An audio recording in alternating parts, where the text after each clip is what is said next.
പിന്നെ ഓ അങ്ങനെയൊക്കെ അങ്ങോട്ട് പോണു. വേറെന്താ? വേറെന്താ, ഇങ്ങനെയൊക്കെ സുഖം. അവിടെ എങ്ങനെ സുഖാണല്ലോ അല്ലേ? അപ്പൊ ബ്രോ കൈ കൊടുക്കാല്ലേ? ഓക്കെ.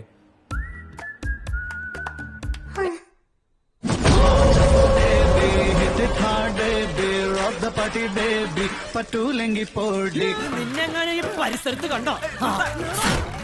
പതപ്പിക്കല്ല, പൊതപ്പിച്ച് കിടന്നു ഞാൻ.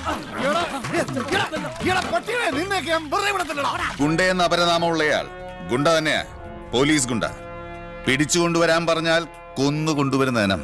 എന്തു പറയാനാ സാറേ, ഈ വക സാധനങ്ങളെയൊക്കെ തല്ലിക്കൊല്ലാൻ പറ്റിയ ആൺകുട്ടികളൊക്കെ ഇത്രകാലം ബോംബെയിലല്ലായിരുന്നു. നോക്കാം, ഏകദേശം നല്ല ആഴമുണ്ട്. അപ്പൊ ഇനി യാത്രയില്ല എല്ലാരോടും. വാസറേ പോവാം.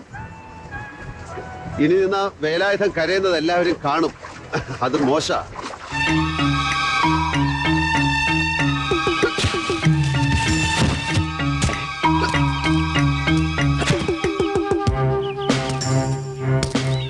ദാസൻ ഇത് കൊണ്ടുപോവാണ്. എതിർക്കാൻ ധൈര്യം ഉണ്ടെങ്കിൽ മുമ്പോട്ട് വരാം. എനിക്ക് അഡ്രസ് ഇല്ല. അതെനിക്ക് തന്നെ കണ്ടപ്പോഴേ മനസ്സിലായി. എവിടുന്ന് കയറി വന്നോ? എനിക്കിത് എന്നെ കിട്ടണം. അധികം ഒന്നും എന്നോട് ചോദിക്കരുത്. പക്ഷേ ഒരു കാര്യം ഉറപ്പാ, അവൻ കൊച്ചുകുഞ്ഞല്ല അമ്മച്ചി. വടക്കൻ വീട്ടിൽ തറവാട്ടിലെ അവനാ വലിയ കുഞ്ഞ്. ഇത്രയും കാലം അവന്റെ നന്മയ്ക്ക് വേണ്ടി തെളിയിച്ച മെഴുകുതിരികളൊന്നും വെറുതെ കത്തി തീർന്നിട്ടില്ല. ഒത്തിരി കാലത്തിന് ശേഷം ഇപ്പോഴാ സാറേ എനിക്കും തിരിച്ചു കിട്ടിയത്. ഇനി നാണക്കേടിലോട്ട് തള്ളിയിടല്ലേ. മറക്കാതിരിക്കാൻ വേണ്ടി കെട്ടിയതാ, വാങ്ങിച്ച തിരിച്ചു തരണമല്ലോ. ഉടമ്പടിയില്ലാത്ത കാര്യമാ. മനസ്സിലായില്ല? ഇന്നലത്തെ ഡൈനിങ് ടേബിൾ ഒന്ന് മാറിയേ.